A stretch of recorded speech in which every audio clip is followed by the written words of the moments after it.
Hi friends, ఈరోజు మనం జామ్‌కోడి అనే ఒక మంచి హర్రర్ మూవీ గురించి ఎక్స్‌ప్లెయిన్ చేసుకుందాం. ఈ మూవీ స్టోరీ మీకు నచ్చితే మన ఛానల్‌ని సబ్స్క్రైబ్ చేసుకొని మీ సపోర్ట్ ఇస్తారని ఆశిస్తున్నాము. ఇక లేట్ చేయకుండా స్టోరీలోకి వెళ్ళిపోదాం. ఓపెన్ చేస్తే గుజరాత్‌లోని రాణివాడ అనే ఒక గ్రామంలో రాత్రి టైంలో అందరూ నిద్రపోతూ ఉంటారు.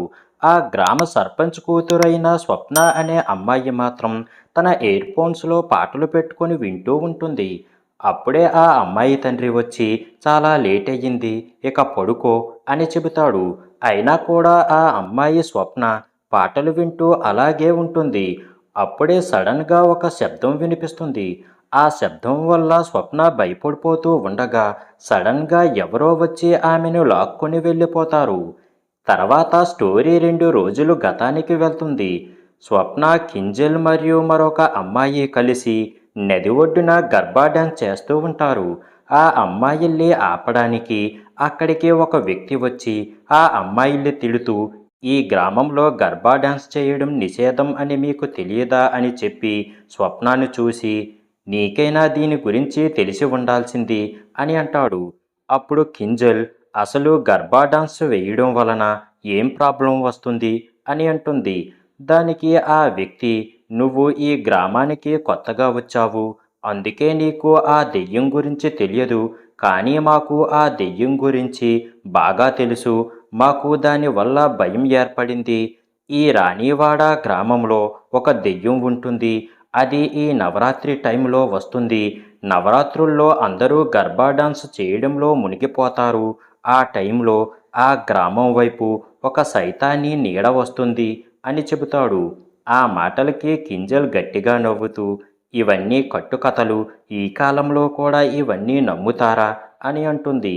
కానీ ఆ వ్యక్తి మాత్రం మిగతా ఇద్దరు అమ్మాయిల్ని చూసి, మీ ఇద్దరికీ తెలియదా, కింజల్కి అర్థమయ్యేలా చెప్పండి అని అంటాడు. అప్పుడు కింజల్, మేము ముగ్గురం కలిసి గర్భా డాన్సులు కూడా వేశాము అని చెబుతుంది. దానికి ఆ వ్యక్తి కంగారు పడుతూ ఉండగా కింజల్ ఆ వ్యక్తిని చూసి, ఇప్పుడు ఆ దెయ్యం మిమ్మల్ని ఏం చేస్తుంది అని అడుగుతుంది. దానికి ఆ వ్యక్తి, అది ఎవరిని చంపకుండా ఉండాలని ప్రార్థించండి అని చెప్పి అక్కడ నుండి వెళ్ళిపోతాడు. తర్వాత స్టోరీ ప్రజెంట్‌కు వస్తుంది. డెవలప్మెంట్ ఏజెంట్ అయినటువంటి మానస్ అనే వ్యక్తి రానయ్యవాడ అనే గ్రామం బయట ఉన్న ఒక టీ కొట్టు దగ్గరికి వచ్చి టీ తాగుతూ ఉంటాడు. ఆ షాపుని ఇద్దరు ఫ్రెండ్స్ రన్ చేస్తూ ఉంటారు. వాళ్ళలో ఒక వ్యక్తి పేరు ఏ, ఎందుకంటే అతడు ఏ తప్ప ఇంకేమీ మాట్లాడడు. రెండో వ్యక్తి పేరు చావుమామ. ఆ తరువాత మానస్ వాళ్ళతో మాట్లాడుతూ రాణివాడ గ్రామానికి వెళ్ళే దారిని గురించి అడుగుతాడు. అప్పుడు మానస్‌కి ఎవరో ఒక వ్యక్తి కాల్ చేస్తాడు.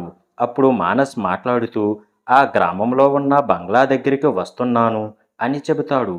అది విన్న ఫ్రెండ్స్ ఇద్దరూ కంగారు పడుతూ ఆ మానస్‌ని చూసి, మీరు ఏ బంగ్లా గురించి మాట్లాడుతున్నారు అని అడుగుతారు. దానికి మానస్, రాణివాడాలో ఉన్న బంగ్లా ఉంది కదా, ఆ బంగ్లాని మళ్ళీ డెవలప్ చెయ్యటానికి నాకు ఒక వ్యక్తి కాంట్రాక్ట్ ఇచ్చాడు అని చెబుతాడు. అది విని అక్కడ ఉన్న అందరూ అక్కడ నుంచి పారిపోతారు. అప్పుడు ఆ టీ షాప్ ఓనర్స్‌లో ఒక వ్యక్తి వెంటనే మానస్‌ని చూసి, ఆ బంగ్లాలోకి వెళ్ళటానికి అస్సలు ట్రై చెయ్యకండి. ఎందుకంటే అక్కడ జాంకుడి అనే గల దెయ్యం ఉంది. ఆ దెయ్యం మిమ్మల్ని ఆ బంగ్లాలోనికి వెళ్ళనివ్వదు అని చెబుతాడు. ఆ మాటలు మానస్ విని, నాకు ఈ స్టోరీస్ వల్ల ఎటువంటి భయం లేదు అని చెప్పి వెంటనే అక్కడ నుంచి గ్రామం వైపు వెళుతూ ఉంటాడు. ఆ తర్వాత మానస్ గ్రామంలో ఉన్న ఆ బంగ్లా దగ్గరికి వెళ్తాడు. అప్పుడే ఆ గ్రామంలో ఒక వ్యక్తి మానస్‌ని కలుస్తాడు. అతని పేరు బాబూబాయ్. బాబూబాయ్ మానసిక్‌ని చూసి, చీకటి పడే లోపు మనం వెళ్ళి ఒకసారి బంగ్లాను చూసి తిరిగి వచ్చేద్దాము అని అంటాడు. సరిగ్గా అదే సమయంలో మానస్‌కి లండన్‌లో నుంచి ఒక క్లయింట్ కాల్ వస్తుంది. అప్పుడు మానస్ మాట్లాడుతూ, బంగ్లా నిజంగానే చాలా అద్భుతంగా ఉంది అని చెబుతాడు. ఆ తర్వాత ఆ ఇద్దరు ఆ బంగ్లా గేటుకి వేసి ఉన్న తాళాన్ని పగలగొట్టి లోపలికి వెళ్తారు. మానస్ బాబూబాయితో మాట్లాడుతూ, ఈ గ్రామం బయట ఉన్న ఒక టీ షాపు వ్యక్తి ఇక్కడ జాంకుడి అనే పేరు గల దెయ్యం ఉందని చెప్పాడు. దానివల్ల ఏదైనా ప్రాబ్లం అవుతుందా అని అడుగుతాడు. దానికి బాబూబాయ్ అబద్ధం చెప్పటానికి ట్రై చేస్తూ, ఇవన్నీ కట్టుకథలు. ఈ గ్రామంలో అందరికీ ఇలాంటి కట్టుకథలు అల్లడం అలవాటు అయిపోయింది అని అంటాడు. ఆ తర్వాత ఇద్దరూ కలిసి ఆ బంగ్లా లోపలికి వెళ్తారు. అప్పుడు మానస్ బాబూబాయిని చూసి, నాకు జాంకుడి గురించి చెప్పు, అసలు ఆమె స్టోరీ ఏమిటి అని అడుగుతాడు. దానికి బాబు మాట్లాడుతూ, చాలా సంవత్సరాల క్రితం ఇక్కడ ఇంద్రజిత్తు అనే పేరుగల రాజు రాజ్యపాలన చేసేవారు. అతనికి 100 మంది రాణులు ఉండేవారు. ఇంద్రజిత్తు రాణుల కోసం ఈ మహల్ని రాణివాడాలో నిర్మించాడు అని చెబుతాడు. సరిగ్గా అదే సమయంలో వాళ్ళ ఎదురుగా ఎవరో వెళ్తారు. అది చూసిన మానస్ కంగారు పడిపోతూ ఉంటాడు. అది చూసి బాబు భయపడవలసిన పని లేదు అని చెప్పి ఆ రాజు స్టోరీని కంటిన్యూ చేస్తూ, రాజు అతని 99 రాణులతో ఇక్కడ చాలా ప్రశాంతంగా ఉండేవాడు. కానీ ఆ రాజు 100వ రాణి అయినటువంటి జాంకుడి ఇక్కడికి రాగానే అప్పటి నుంచి ప్రాబ్లమ్స్ స్టార్ట్ అయ్యాయి అని చెబుతూ ఉండగా, అక్కడ ఉన్న కిటికీలు తమంతట తామే క్లోజ్ అవుతూ ఉంటాయి. అప్పుడు బాబీ బాయ్ గాలి వల్ల అలా మూసుకున్నాయి అని చెప్పి ఇద్దరూ కిచెన్లోకి వస్తారు. అప్పుడు బాబూబాయ్ మళ్ళీ స్టోరీని కంటిన్యూ చేస్తూ, జాంకుడి మిగతా రాణుల్ని చూసి చాలా అసూయగా ఫీల్ అయ్యేది. రాజు తన ఆస్తి అంతా 99 మంది రాణులకి పంచి ఇవ్వాలి అనుకున్నాడు. కానీ ఆ ఆస్తి తన 100వ భార్యకు కూడా చెందాల్సి ఉంటుంది. అందువల్ల జాంకుడి ఆ ఆస్తిని దొంగలించాలి అనే ప్లాన్ చేసింది. కానీ తన ఖజానాని జాంకుడి దొంగలించాలి అని ప్లాన్ చేసింది అని ఆ రాజుకి తెలిసింది. ఆ తర్వాత జాంకుడి నిద్రపోతున్న 99 మంది రాణుల మీద నూనె పోసి నిప్పంటించి వాళ్ళను చంపేసింది. ఆ తర్వాత తను కూడా నిప్పుల్లోకి దూకి చనిపోయింది. అంతేకాదు, జాంకుడి చనిపోయిన తర్వాత కూడా రాణివాడాలో తిరుగుతుంది. ఎందుకంటే తనకు ఖజానా దొరకలేదు. అందువల్లే తను ఎవరినీ కూడా ఆ ఖజానా మీద చెయ్యి వెయ్యనివ్వడం లేదు అని చెబుతాడు. అప్పుడు మానస్, మరి ఎవరికైనా ఖజానా దొరికిందా అని అడుగుతాడు. దానికి బాబూబాయ్, ఎవరైతే ఖజానాని వెతకటానికి ట్రై చేస్తారో వాళ్ళు జాంకుడి దెయ్యాన్ని ఎదుర్కోవాల్సి ఉంటుంది అని చెబుతాడు. ఆ తర్వాత మానస్ ఇద్దరూ కూడా రాజు పార్టీ చేసుకునే ఆ ప్లేస్ దగ్గరికి వెళ్తాడు. అక్కడ రాణులతో కలిసి రాజు గర్బా డాన్స్ ఆడే ప్లేస్కి వెళ్తారు. జాంకుడి కోపం నవరాత్రి సమయంలో ఎక్కువగా ఉంటుంది అని చెబుతాడు. అప్పుడు మానస్ బాబూబాయిని చూసి, ఈ జాంకుడి నవరాత్రి టైంలో కోపంగా ఉంటుందా లేదా ప్రతి టైంలో కూడా కోపంగా ఉంటుందా అని అడుగుతాడు. దానికి బాబు సమాధానం చెబుతూ, అది నువ్వు పాటించే నియమాల మీద డిపెండ్ అయి ఉంటుంది. ఒకవేళ నువ్వు తనకి కోపం తెప్పిస్తే నిన్ను చంపేస్తుంది అని చెబుతాడు. అప్పుడే వాళ్ళ ఎదురుగా ఒక మర్రి చెట్టు ఉంటుంది. ఆ చెట్టులోని కొమ్మ ఒకటి వాళ్ళ ఎదురుగా వచ్చి పడుతుంది. దానివల్ల మానస్ చాలా భయపడిపోతూ ఉంటాడు. మళ్ళీ వెంటనే ఆ బాబూబాయిని చూసి, అసలీ స్టోరీ నిజమేనా అని అడుగుతాడు. దానికి బాబు, లేదు, ఇవన్నీ గ్రామంలోని వాళ్ళు తయారు చేసిన స్టోరీసు. నువ్వు నీ క్లయింట్తో డీలు ఓకే చెయ్యి, అంతే చాలు అని చెబుతాడు. ఆ తర్వాత బాబూబాయ్, మానస్ బేస్మెంట్ దగ్గరికి వెళ్తారు. మానస్ వెంటనే బాబూబాయ్ని చూసి, ఖజానా ఇక్కడ ఉండవచ్చు. ఎందుకంటే నేను చాలా బిల్డింగ్ డెవలప్ చేశాను కదా. ప్రతి బిల్డింగ్లో ఇలాంటి చోటే విలువైన సామాన్లు బయటికి వస్తాయి. ఒకసారి ఆలోచించు బాబూబాయ్, కింద ఖజానా ఉంటే మనం రిచ్ అవ్వచ్చు. సగం నీది సగం నాది అని చెబుతాడు. బాబూబాయ్ దానికి ఆశపడి ఆ మానస్తో కలిసి టార్చ్ తీసుకొని బేస్మెంట్లోకి వెళ్తాడు. అక్కడ చాలా చీకటిగా ఉంటుంది. కానీ అప్పుడే మానస్ అక్కడ నుంచి మాయం అయిపోతాడు. అది చూసి భయపడిపోయిన బాబు బేస్మెంట్ నుంచి తను కూడా బయటికి వస్తాడు. అక్కడ బాబుకి కింద ప్రతి చోట కూడా బ్లడ్తో అడుగులు కనిపిస్తాయి. ఆ అడుగులు చూసి బాబూబాయ్ ఇంకా భయపడిపోతూ ఉంటాడు. అప్పుడే అక్కడికి ఇన్స్పెక్టర్ ఓంకార్ కూడా వస్తాడు. ఓంకార్ కూడా జాంకుడి పేరు వినగానే చాలా భయపడిపోతూ ఉంటాడు. ఓంకార్‌కి ఒక ప్రాబ్లమ్ ఉంటుంది. అది ఏమిటి అంటే, ఓంకార్ ఎప్పుడు భయపడతాడో అతనికి వాంతులు వస్తూ ఉంటాయి. అప్పుడు బాబూభాయ్ ఓంకార్‌ని చూసి గట్టిగా శ్వాస తీసుకోమని చెబుతాడు. అప్పుడు ఓంకార్ గట్టిగా శ్వాస తీసుకుంటాడు. అప్పుడు ఓంకార్ కొంచెం నార్మల్‌గా ఫీల్ అవుతాడు. తర్వాత బాబూభాయ్ ఓంకార్‌ని చూసి, నేను మానస్‌తో కలిసి బంగ్లా చూడటానికి వచ్చాను. ఎందుకంటే అతను డెవలప్మెంట్ ఏజెంట్ కాబట్టి. కానీ అతడు సడన్‌గా మాయమైపోయాడు. అందువల్ల మన ఇద్దరం కలిసి ఆ మానస్‌ని వెతకటానికి వెళ్దాము అని చెబుతాడు. ఆ తర్వాత బాబూభాయ్, ఓంకార్ ఇద్దరూ కలిసి ఆ బేస్మెంట్ లోపలికి వెళ్తారు. కానీ బాబూభాయ్ ఓంకార్‌ని చూసి గట్టిగా అరవడం స్టార్ట్ చేస్తాడు. ఎందుకంటే ఓంకార్ ఇన్స్పెక్టర్ అయి ఉండి కూడా అతను దగ్గర గన్ కూడా ఉంచుకోడు. అప్పుడు ఓంకార్, నా దగ్గర లాఠీ ఉంది కదా, నువ్వేమీ భయపడకు అని అంటాడు. దానికి బాబూభాయ్, అయితే నువ్వు ఆ దెయ్యాన్ని లాఠీతో కొడతావా అని అడుగుతాడు. అప్పుడే వాళ్ళ దగ్గరికి ఆ మానస్ వస్తాడు. మరో పక్క బబ్లు అనే వ్యక్తి చాలామంది అమ్మాయిలతో డేటుకి వెళ్తాడు. కానీ ఏ అమ్మాయి నచ్చదు. మరో పక్క బాబు వాళ్ళ ఇంటికి వచ్చి ఉంటాడు. అయితే అతనికి బాగా ఫేవర్గా ఉంటుంది. బాబూభాయ్ కూతురు మరి ఎవరో కాదు, కింజల్ అయి ఉంటుంది. ఆ తర్వాత బాబూభాయ్ అతని వైపుని చూసి, నువ్వు ఆ బంగ్లాలోకి వెళ్ళవలసిన అవసరం ఏవచ్చింది అని తనని బాగా తిడుతుంది. దానికి బాబూభాయ్, మానస్ నాకు చాలా ఎక్కువ డబ్బు ఇస్తానని ఆఫర్ చేశాడు. ఆ డబ్బుతో మన కూతురు పెళ్లి చెయ్యవచ్చు అనుకున్నాను అని చెబుతాడు. అప్పుడే అక్కడికి ఓంకార్ పరిగెత్తుకుంటూ వచ్చి బాబూభాయ్తో మాట్లాడుతూ, మీరు తలుపు తీయవద్దు, ఎందుకంటే నువ్వు ఆ బంగ్లా తాళం పగలగొట్టావు అని గ్రామంలోని వాళ్లకు తెలిసిపోయింది. అందువల్ల నిన్ను కొట్టడానికి వాళ్ళు వస్తున్నారు. ఇప్పుడు మానస్ కూడా కనిపించడం లేదు. గ్రామంలో మరొక సంఘటన కూడా జరిగింది. సర్పంచ్ కూతుర్ని ఆ దెయ్యం తీసుకొని వెళ్ళిపోయింది అని చెబుతాడు. ఆ మాటలు వినగానే కింజల్ ఆ సర్పంచ్ కూతురు తన ఫ్రెండ్ కావడంతో చాలా భయపడుతూ ఉంటుంది. మరో పక్క బబ్లు మరియు అతని ఫ్రెండ్ అయినటువంటి చంద్ర లాకప్లో ఉంటారు. బబ్లూకి లైఫ్లో ఇంకా తనకి పెళ్లి కాదు అని ఆలోచిస్తూ ఉంటాడు. ఆ లాకప్లోని ఒక బాబాజీ కూడా ఉంటాడు. అతని పేరు కాళీచరణ్. అప్పుడు బబ్లు చంద్ర బాబాజీని చూసి, బాబాజీ మీరు జైల్లో ఏం చేస్తున్నారు అని అడుగుతారు. అప్పుడు కాళీచరణ్, నేను నా ఇష్టపూర్వకంగానే ఇక్కడికి వచ్చాను. ఎవరికైనా ఏదైనా ప్రాబ్లం ఉంటే దాన్ని నేను సరిచేస్తాను అని చెబుతాడు.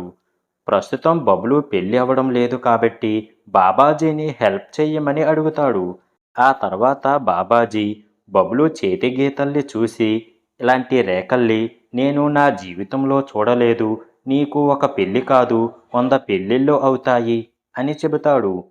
ఆ మాటలకి బబ్లూకి నమ్మశక్యంగా ఉండదు. దాంతో బాబాజీని బాగా కొడతాడు. ఆ తర్వాత రోజే బబ్లు మరియు చంద్రాని జైల్లోంచి విడుదల చేస్తారు. మరో పక్క ఒక వ్యక్తి బ్యాంకు తరపున బంగ్లా దగ్గరికి వచ్చి అక్కడ ఉన్న ఒక వ్యక్తిని చూసి, మీరు 50 కోట్లు మనీని కట్టాలి. మీరు 50 కోట్లు ఈ ఇంటి మీద అప్పుగా తీసుకున్నారు. కానీ మీరు తిరిగి కట్టనందువల్ల మేము ఈ మహల్ని స్వాధీనం చేసుకోవడానికి వచ్చాము అని చెప్తాడు. ఆ వెంటనే ఆ బ్యాంక్ ఎంప్లాయీని చూసి 1 మంత్ టైం ఇవ్వండి.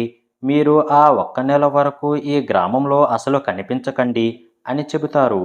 దాంతో బ్యాంక్ ఎంప్లాయ్ సైలెంట్గా అక్కడ నుంచి వెళ్ళిపోతాడు.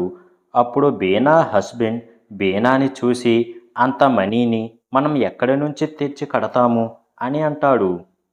తర్వాత బీనా, నా బ్రదర్ కూతురు అయినటువంటి కుముద ఇక్కడికి రాబోతుంది.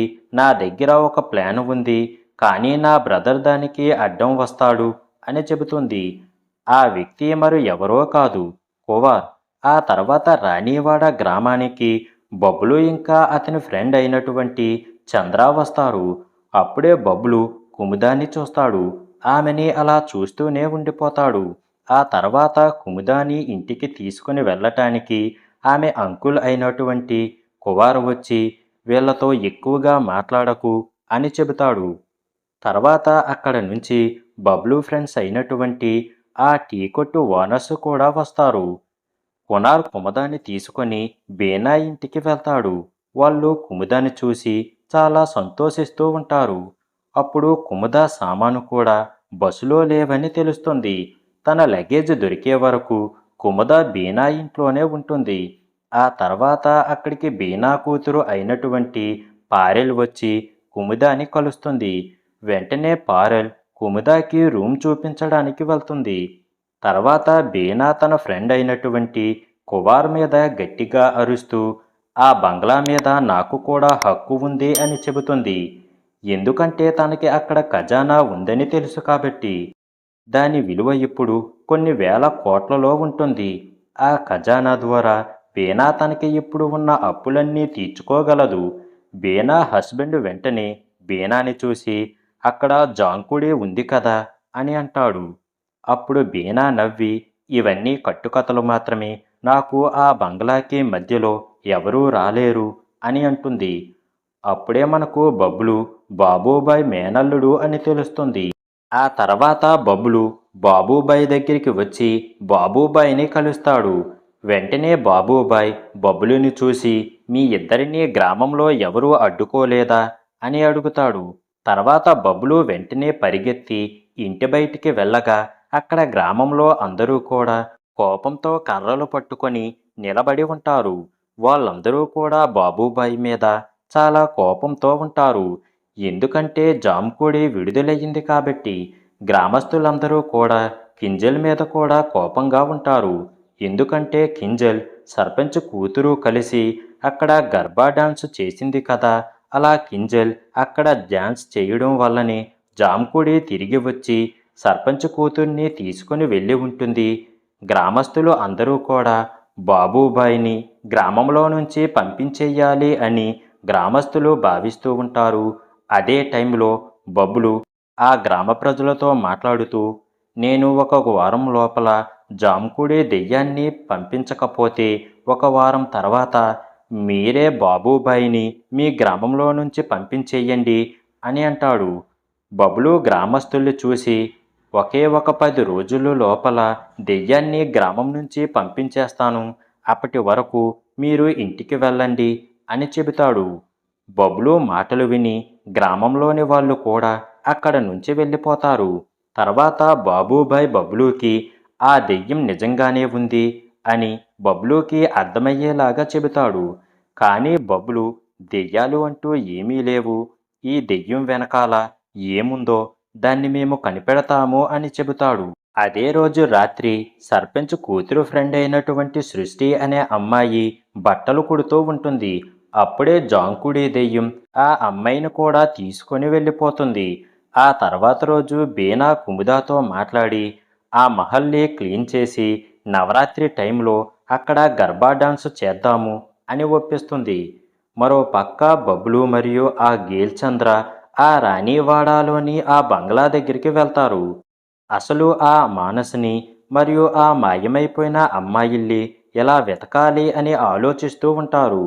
అదేవిధంగా అసలు జాంకుడితో ఎలా గొడవ పడాలి ఆలోచిస్తూ ఉండగా అక్కడికి కుముద వస్తుంది.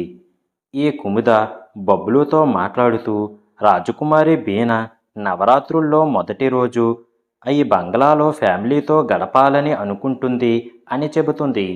ఆ తర్వాత బబ్లు కుముద ఆ గేల్చంద్రాలు ఆ బంగ్లా లోపలికి వెళ్తారు. వెంటనే అక్కడ ఉన్న దర్బారులోకి వెళ్తారు. ఆ తర్వాత వాళ్ళు రాణి రూంలోకి వెళ్తారు. అప్పుడు బబ్లు మళ్ళీ కుముదాన్ని చూసి నీకు ఎలాంటి అబ్బాయి కావాలి, నీకు బాయ్ ఫ్రెండ్ ఉన్నాడా అని అడుగుతాడు. అప్పుడు కుముద మాట్లాడుతూ నాకు ఎవరైనా ఓకే, కానీ అతను మనసు మంచిదై ఉండాలి అని చెబుతుంది. ఆ తర్వాత బబ్లు మరియు కుముదాలు స్విమ్మింగ్ పూల్ దగ్గర ఉన్న మర్రి చెట్టు దగ్గరికి వెళ్తారు.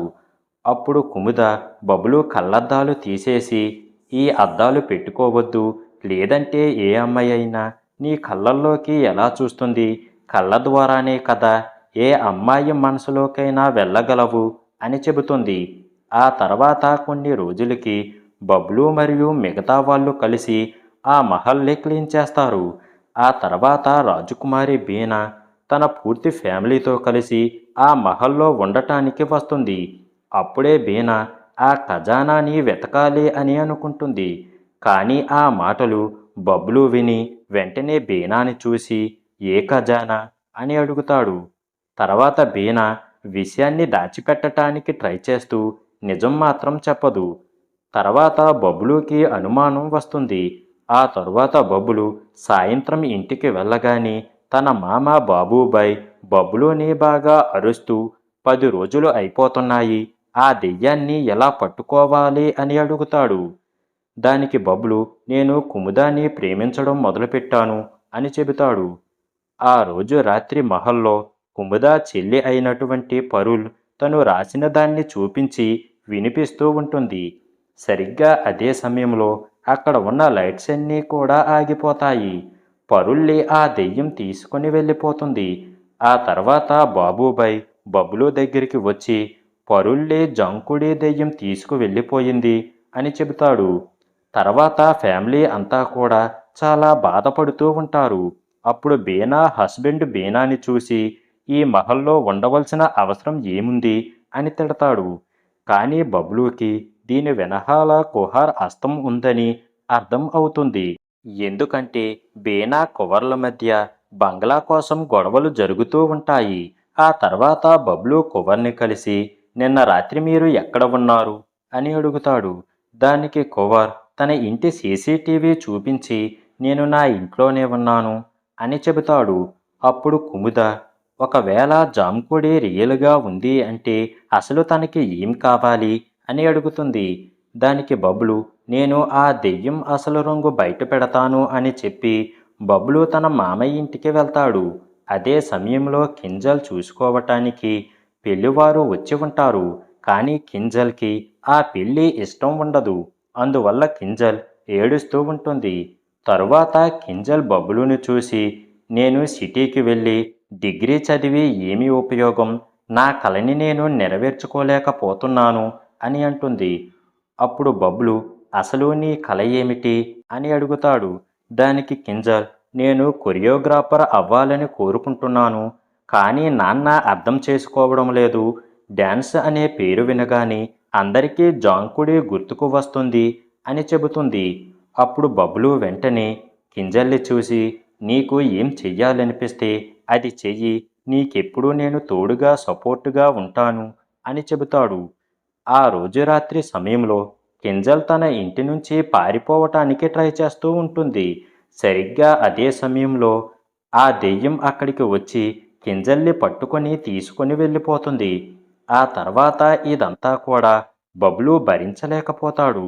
దాంతో బబ్లు వెంటనే గ్రామస్తులు అందరినీ చూసి ఈ గ్రామంలో ఉన్న ఆడపిల్లల్ని ఎవరైతే తీసుకువెళుతున్నారో వాళ్ళ వెనకాల ఎవరు ఉన్నా సరే నేను వాళ్ళని వదిలిపెట్టను, దానికి మీరందరూ నాకు సహాయం చెయ్యాలి అని అంటాడు.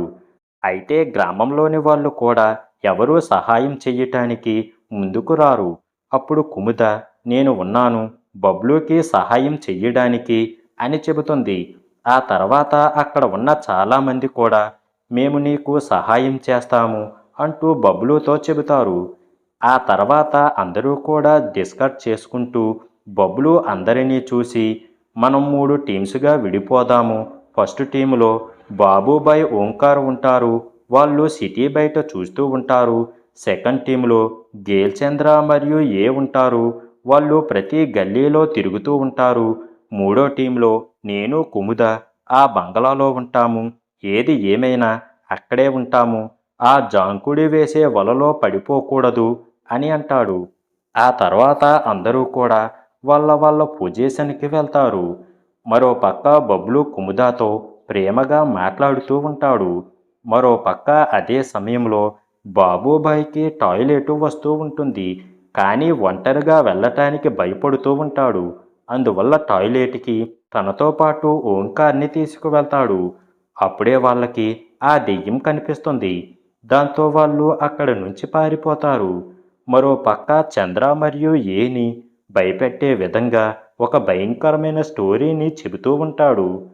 అతనిని చూస్తే గేల్చంద్ర భయపడిపోతూ ఉంటాడు. ఆ తర్వాత వాళ్ళను ఇంటికి వెళ్ళిపోమ్మని చెబుతాడు. గేల్చంద్ర అప్పుడే వాళ్ళ ఎదురుగా ఒక దెయ్యం కనిపిస్తుంది. అందువల్ల వాళ్ళు అక్కడ నుంచి పారిపోతారు. ఓంకార్ మరియు బాబూబాయికి ప్రతి చోట కూడా దెయ్యం కనిపిస్తూ ఉంటుంది. అప్పుడు బాబూబాయ్ బబ్లూకి కాల్ చేసి మా ఎదురుగా దెయ్యం ఉంది అని చెబుతాడు. దాంతో బబ్లు అయితే తనని పట్టుకొని ఉండు అని అంటాడు. ఆ మాటలు విన్న బాబూబాయ్ తనేమైనా మనిషా, దెయ్యంరా బాబు అని అంటాడు. ఆ తర్వాత గేల్చంద్ర కూడా బబ్లూకి కాల్ చేసి నాకు కూడా ప్రతి చోట దెయ్యం కనిపిస్తుంది అని అంటాడు. ఆ మాటలు విన్న బబ్లు ఒకే సమయంలో జాంకుడి ఇద్దరికీ ఎలా కనిపిస్తుంది అని ఆలోచిస్తూ ఉండగా అప్పుడు కుముద ఇద్దరికి కాదు ముగ్గురికి అని చెబుతుంది. ఎందుకంటే వాళ్ళ ఎదురుగా కూడా ఆ జాంకుడే కనిపిస్తుంది. ఆ తర్వాత గేల్చంద్ర మరియు కలిసి ఆ దెయ్యాన్ని బంధించడంలో సక్సెస్ అవుతారు. మరోపక్క ఓంకార్ ఎదురుగా దెయ్యం రాగానే ఓంకార్ తన వాంతింగుళ్ళు ఆపుకోలేక అక్కడే కక్కేస్తాడు. తర్వాత కుముద మాట్లాడుతూ నిజంగానే జాంకుడే అయితే నన్ను చంపి చూపించు అని అంటుంది. అప్పుడు కుముద వెనకాల బబ్లు భూతంలాగా డ్రెస్ వేసుకొని రాగానే ఆ దెయ్యం అక్కడి నుంచి పారిపోతుంది. అయితే దెయ్యం స్తంభానికి గుద్దుకొని అక్కడే కింద పడుతుంది.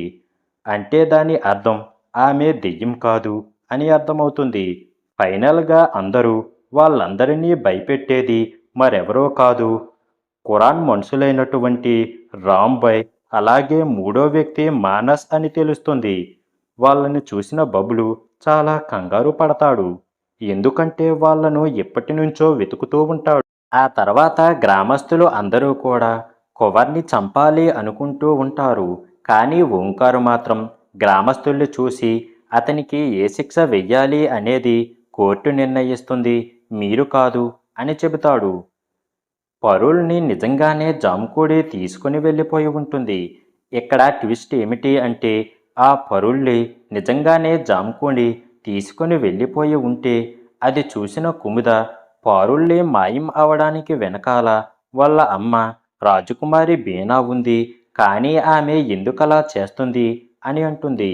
ఆ మాటలు వింటున్న బబ్బులు ఎందుకంటే ఆమె ఈ రాజమహల్కి ఓనర్ అవ్వాలి అనుకుంటుంది కాబట్టి అలాగే ఆ ఖజానాని కూడా దొంగిలించాలనుకుంటుంది అని అంటాడు. నవరాత్రి వచ్చినప్పుడే బీనాకి కుమిద గుర్తుకు వస్తుంది. నీ సహాయంతో రాజభవనాన్ని సొంతం చేసుకోవాలి అనుకుంటుంది అంటూ బీనా గురించి తప్పుగా నోటికి వచ్చినట్టు మాట్లాడుతూ ఉంటాడు. అప్పుడు కోపంతో కుముద బబ్లూని చెంప మీద కొడుతుంది.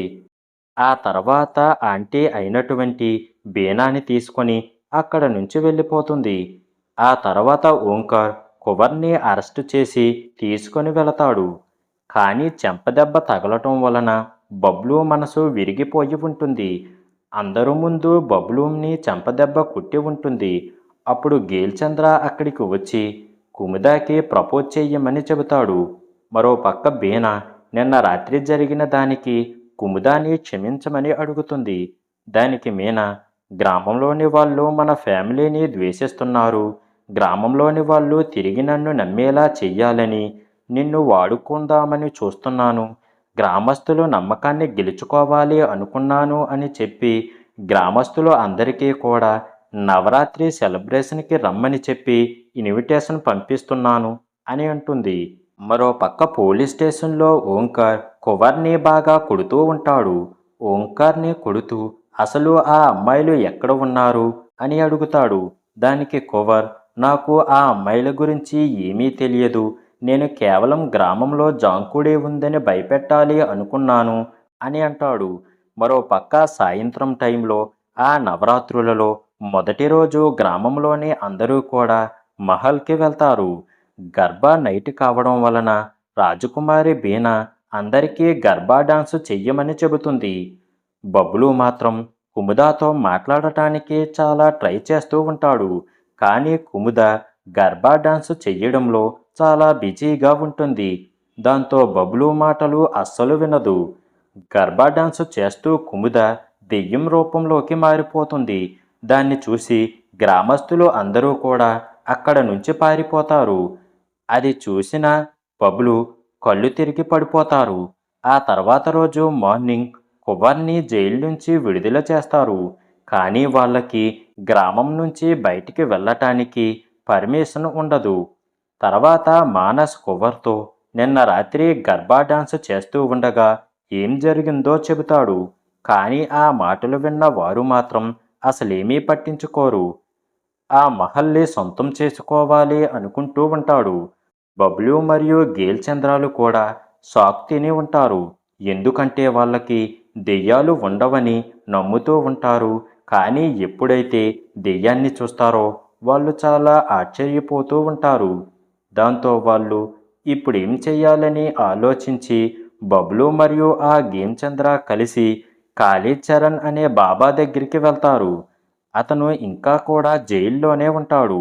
అప్పుడు బబ్లు ఇంతకు ముందు కొట్టిన దానికి ఆ బాబాజీకి క్షమాపణలు చెప్పి వాళ్లకు సహాయం చెయ్యమని అడుగుతాడు. కాబట్టి వాళ్ళకి హెల్ప్ చెయ్యటానికి బాబాజీ ఒప్పుకుంటాడు. అప్పుడు బాబాజీ కుముదాకి ఏమయ్యింది అని అడుగుతాడు.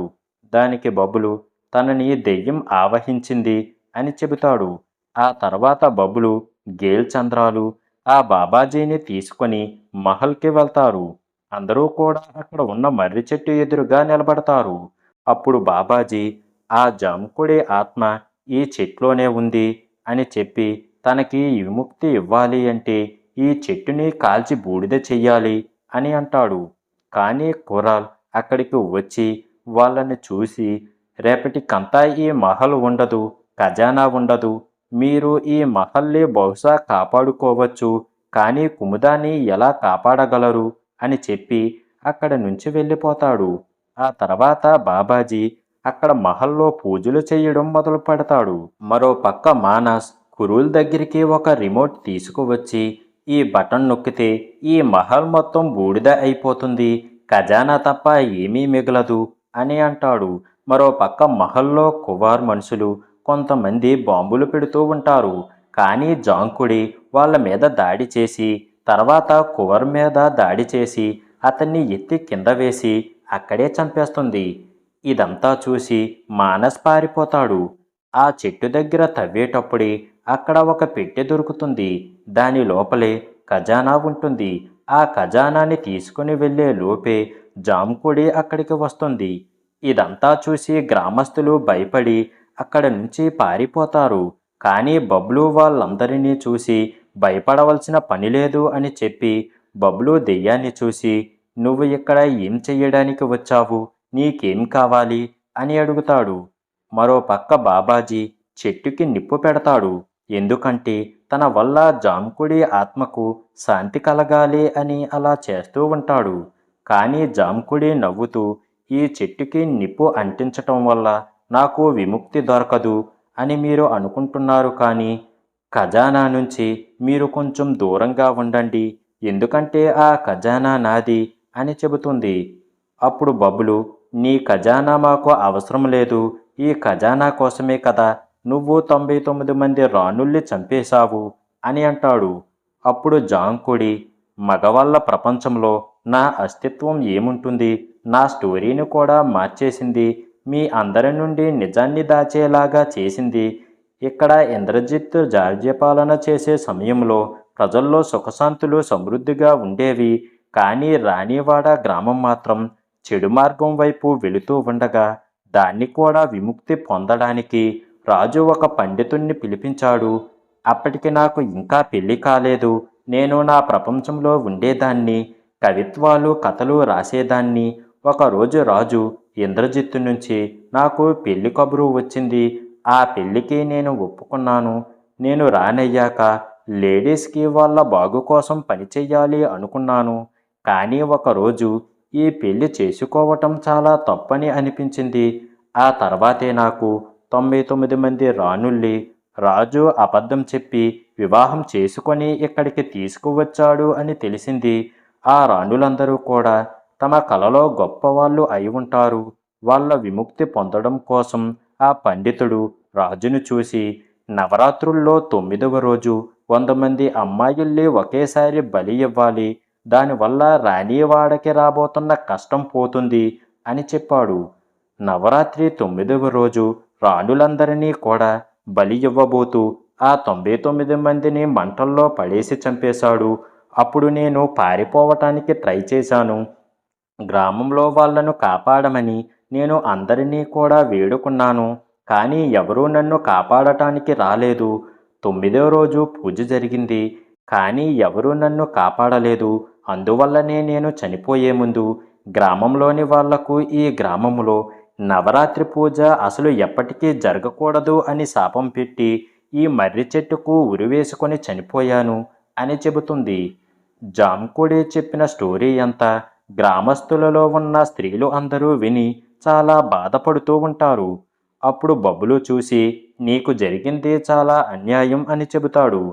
ఈ ప్రపంచంలో ఆడవాళ్ళకి ఎటువంటి మార్పు రాలేదు, వాళ్ళ పరిస్థితి ఎప్పటికీ మారదు అని అంటుంది.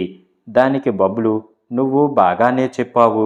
రాజు చేసిన లాగానే మేము కూడా ఆడవాళ్లతో అలాగే చేస్తున్నాము. నీ స్టోరీ మా కళ్ళు తెరిపించింది. ఆడవాళ్ళకి ఖచ్చితంగా తగిన హక్కుల్ని అందించి తీరుతాను అని చెప్పి వెంటనే జాంకుడి ఎదురుగా వెళ్ళి నువ్వు గ్రామంలోని వాళ్లను వదిలేయాలి.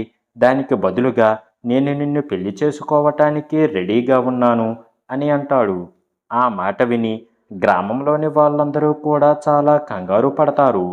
అప్పుడు ఎదురుగా ఉన్న బాక్సులో నుంచి 99 మంది రాణుల ఆత్మలు బయటికి వచ్చి నిలబడుతూ ఉంటారు. అప్పుడు జాంకుడి అందరితో నా ఒక్కదానికే కాదు, వీళ్ళందరికీ అన్యాయం జరిగింది అని చెబుతుంది. బబ్లు వాళ్ళందరినీ పెళ్లి చేసుకోవటానికి రెడీ అవుతాడు. ఆ తర్వాత బబ్లు అక్కడ కాలిపోతున్న చెట్టు చుట్టూ తిరిగి ఆ రాణుల అందరినీ కలిసి పెళ్లి చేసుకుంటాడు. అప్పుడు జాంకుడి అందరికీ కూడా విముక్తి దొరికింది. వెంటనే ఆ గ్రామంలో మాయమైపోయిన ఆడపిల్లలందరూ కూడా మళ్ళీ తిరిగి వస్తారు. వాళ్ళలో సర్పంచ్ కూతురు కూడా తిరిగి వస్తుంది. అయితే ఇక్కడ ట్విస్ట్ ఏమిటి అంటే కింజల్ మాత్రం ఎటువంటి ఇన్ఫర్మేషన్ ఉండదు. సరిగ్గా అదే టైంలో అక్కడికి కింజల్ కూడా తిరిగి వస్తుంది. నిజానికి ఆ రోజు రాత్రి కింజల్ పారిపోవటానికి ట్రై చేస్తుంది, కానీ జాంకుడి తనను తీసుకుని వెళ్ళి ఉండదు. అయితే గేల్ చంద్ర కింజల్ని కలిసి పారిపోవటానికి సహాయం చేసి ఉంటాడు. అంటే దానికి అర్థం కింజల్ అహ్మదాబాద్కి వెళ్ళి కాంపిటీషన్ కోసం వెళ్ళిపోయి ఉంటుంది. బబ్లు అండ్ గేల్ చంద్ర దగ్గర ఖజానా ఉంటుంది. అప్పుడు గేల్ చంద్ర మనం దెయ్యాలకి విముక్తిని కలిగించాం కదా, అందువల్ల మనం ఇప్పటి నుంచి దెయ్యాలకి విముక్తిని కలిగించే పనిని చేద్దాము, అప్పుడు డబ్బు బాగా వస్తుంది అని అంటాడు. కానీ బబ్లు మాత్రం ఇంతవరకు కుముద తిరిగి రాలేదు అని బాధపడుతూ ఉంటాడు. అంతలోనే అక్కడికి బబ్లుని కలవటానికి కుముద వస్తుంది. కుముద బాగానే ఉంటుంది. తనకి హెల్ప్ చేసినందుకు బబ్లుకి థ్యాంక్ యూ అని చెబుతుంది. అప్పుడు బబ్లు వెంటనే తన మనసులోని మాట చెబుతాడు. అంటే నిన్ను ప్రేమిస్తున్నాను అంటాడు. అప్పుడే అక్కడికి ఒక అమ్మాయి లండన్ నుంచి వచ్చి బాబూబాయిని వెతుకుతూ నేను బాబూబాయితో నవరాత్రి తర్వాత వస్తానని చెప్పాను, కానీ రాలేకపోయాను. రాజకుమారి కుముదాని నేనే అని అంటుంది. ఆ మాట వినగానే బబ్లు షాక్ అవుతాడు. ఒకవేళ ఈమె కుముద అయితే నేను ప్రేమించిన అమ్మాయి ఎవరు అని ఆలోచిస్తూ ఉంటాడు. ఇంతటితో ఈ మూవీ కూడా అయిపోతుంది.